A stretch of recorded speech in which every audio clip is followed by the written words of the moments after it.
So here we are on day one of framing and day two of backfill, and it's not ideal to have both trades working at one time necessarily, but given that we have some decent weather and trying to maximize on that. So Mark, the backfill excavator, he's just wrapping up today. Framing guys are all inside the foundation, so it kind of works out. And what we're doing now is laying out the beam. There's going to be several more, but that supports the floor. Later on, you'll see the floor joist going across, and we try to minimize the span of the floor joist so you don't have a bouncy floor when you walk through. It's not required by code, but it's just something that we do as a higher quality home. Backfill grade shows the initial tilt of the yard. There's some raking out to do, but that comes much later, but it's starting to take shape in a 3D way now rather than having piles of dirt and empty foundation. So this requires an inspection when the floor joists are on, but still open, so the inspector can look inside, make sure the cleats that he's putting on right now are installed. It just gives him an open visual to be able to see all the connections, that the right size lumber was used. It's a pretty quick inspection. There's not a ton to look at. You either did it or you didn't. So it's kind of a quick okay, and then the sheeting of the floor goes on, and that will occur tomorrow, immediately followed by forming some walls and getting those stood up.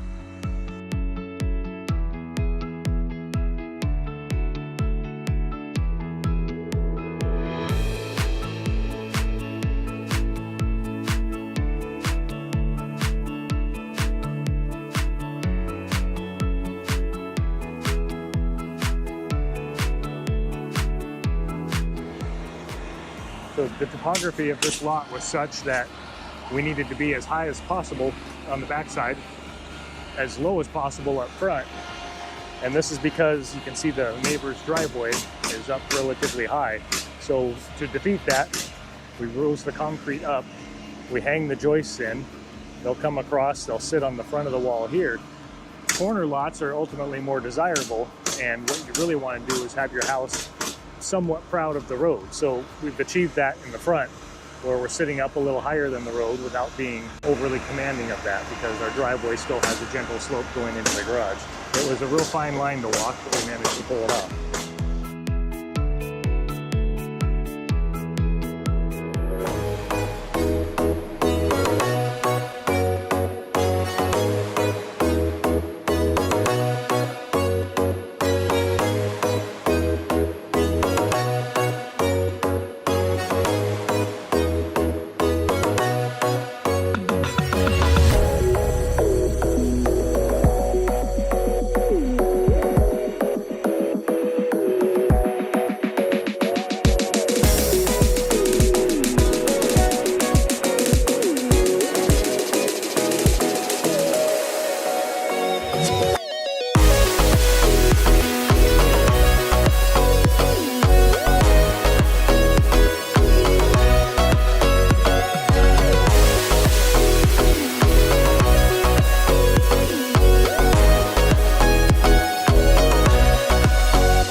What's up, everyone? Hey, welcome to part 3 of the new build in Laurel Street, a new build right here in downtown Shelton, minutes from Olympia, Washington. I'm here with Dave Killoran, and we're on part 3 of this new build. He's gonna tell us where we're at so far on this project, which is coming along very fastly. And so, yeah, Dave, tell us where we're at. Well, basically, this is a framing stage. We couldn't ask for better weather. Yeah. In November, really lucky, counting our blessings for that. The guys are able to make the lines on the floor and put in the walls without having to fight the rain or sweep water out of their way. And it also makes a benefit, in my own opinion, that we can get a roof on without it sitting in 2 weeks of rain or wetness. Anytime you can get it dried in quickly, you're better off. I think all the walls will be up today. Wow. And we have a roof scheduled for next week. Poured the garage slab today, so really everything's coming together. So far, have there been any challenges on this project? I mean, so from my standpoint, it's been rolling, but I mean, from you, the builder, has there been any challenges?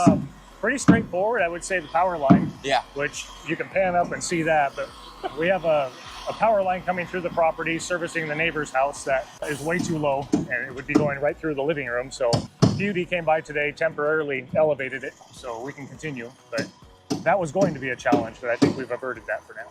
Right on, right on.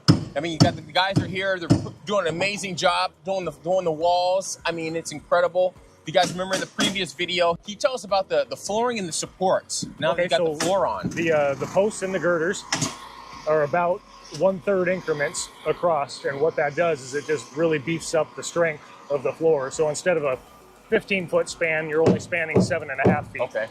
Very rigid.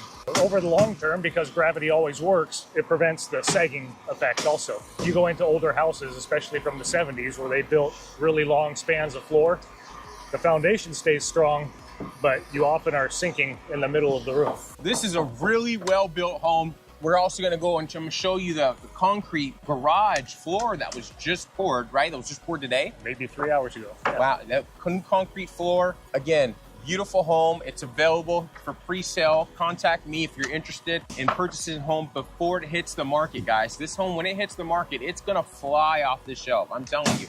The details that he has put into this home, it is gonna go quick. So I'm gonna show you some other things on this home and the different characteristics. Dave, is there anything else you wanna tell us about this one? No, let's just keep this weather and keep it going. Let's rock and roll.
Welcome back, guys, to the docuseries here, this new build in Shelton, Washington. Again, minutes from downtown Shelton, but minutes also from Olympia, Washington. You have to check this out. I'm here with Dave Killoran here on this new build project, and he's gonna tell us how far we are so far. And as you can see, we have come very far. Dave, tell us where we're at, man. Just a quick correction, we're about 30 seconds from downtown. Anyway, hey, the weather's not so great, but we're still pushing forward and got the roof on. At least the truss is up. Got some sheeting going on up there. Looking forward to getting this roofed as soon as possible, which should be this Saturday. I don't like the floor being wet any longer than it has to. The manufacturer puts a 200-day warranty on the floor. Oh, wow, 200 days? No delamination, no warping, no peeling. But who wants to push that? So we've been wet for a couple of days, but we're gonna get this roofed and dried in as soon as possible. Windows are on hand, garage doors on hand, so we'll be secure Monday. Plumbers and HVAC start Monday. We're only about 23, 24 days in, so it's really kind of exciting to see it go this fast. Yeah, it's really taken shape super quick. I mean, and you got, again, the weather has definitely not been the best, but you guys have been rolling. I mean, it's coming along nicely. Now you can actually start seeing some of the features that he puts in specifically in some of his builds. So you got to stay tuned for that as you start to see that taking shape. So electrical's coming in, HVAC, plumbing first. Wow. Electrical would be on Thursday. We'll be primarily wired up by the end of the week and looking for insulation and sheetrock by hopefully just after Thanksgiving. Let's just rewind and go back here a little bit. When did that forming and concrete go in? I mean, first concrete pour was October 23, and so and today's November 14th, I believe. So yeah, at 1 month we'll have some wiring in and be on our way to insulation. 1 month wiring in, guys. That is really fast on this home. That's moving. It's definitely awaiting for a new family here in Shelton. So you definitely want to reach out if you are wanting a new home here in downtown Shelton. A beautiful construction, really. Anything else you want to tell us? Well, there's going to be more to see as we move along, but it really helps to get a feel for it when you can walk into it in the 3D format and feel the 9-foot ceilings, the open air, open concept through the kitchen. Whoa, wait a minute. You guys hear that? 9-foot ceilings. 9-foot ceilings. This is going to be amazing. So entering in through the front, and we have two entrances, the Laurel Street entrance. This will have the deck and the built out gable roofs for character. Then we have a side entrance over by the garage coming into the kitchen dining area. Mudroom / laundry room exits into the garage. Open concept from the living room through. Oh wow, so this here is living room, and it flows into the dining kitchen, which will have an island and some seating. Wow, 9-foot ceiling. It's going to be open concept. Give me that nice, good flow. Then you come into the bedroom area. This is the 2 secondary bedrooms on either side of a common bathroom. I don't like to do small bedrooms. Some of the smaller homes that you see have bedrooms that are maybe 9 foot by 11 foot. 12 by 12 is kind of my minimum, because 9 by 11, once you put in a dresser and a bed, there's just not much left. Slightly oversized closets. We can't go super deep on these, but they're plenty wide, so we can do a closet system. Maybe some hanging on the left and right, shelving down the middle. It's kind of open to the imagination. Second bedroom's kind of a mirror image of this one. Stole a little bit out of this closet, bedroom closet, to have a linen closet out here servicing the bathroom.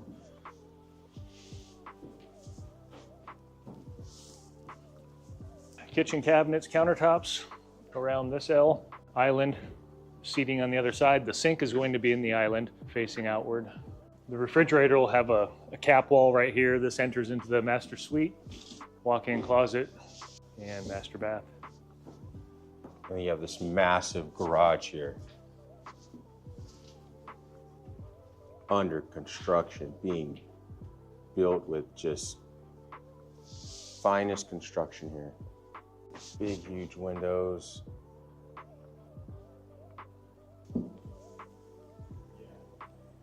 And the roof.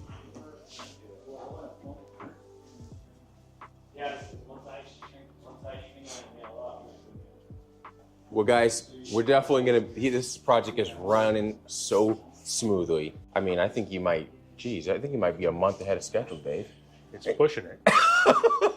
Looking at maybe the end of January at this point. End of January. So I hope you guys are enjoying this docuseries. Stay tuned for the next portion. We'll be shooting again the next, finishing up with this project here. Again, if you're interested in this home, reach out. We'd love to get a great family in this home and talk to you soon. All right.